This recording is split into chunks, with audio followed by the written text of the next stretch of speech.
Moat early is a trick that allows us to get the over the moat spatula from the top of the sandcastle without needing to pay the clam or use Patrick.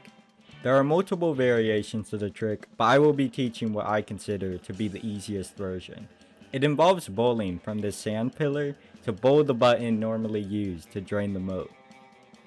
The first step is to get to the sand pillar. Once we reach it, we are going to stand behind it without jumping up yet.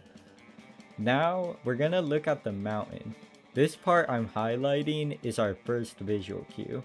You're going to want to look for this to know where to jump up to. Once we jump up, we get another visual cue in this Y shape that appears on the mountain.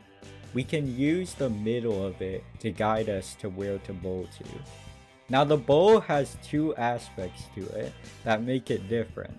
First off, we're gonna be moving forward during the bowl.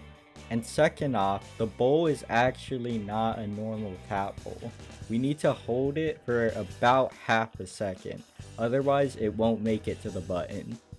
If you want a visual cue, you can look at SpongeBob's arm, and when it does about a full rotation, you can release.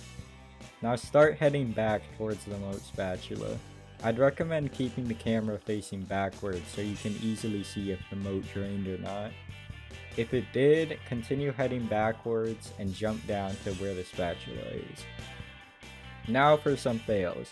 The most common one is just going to be bowling at the wrong spot. If this happens, just walk back to the pillar and reattempt the bowl. The other fail is holding the bowl for too short or too long. In this case, you just need to practice the timing. The bowl's length will be the same as a tap bowl, but it will go further. So if it's the same, you probably are holding it for too little, and if it's longer, you're holding for too long.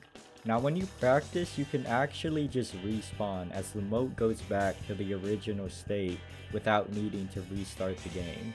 With that, you should now know how to perform this trick. If this tutorial helped you, leave a like, and if you have any remaining questions that this tutorial did not answer, feel free to leave a comment and I will try to respond as soon as I can.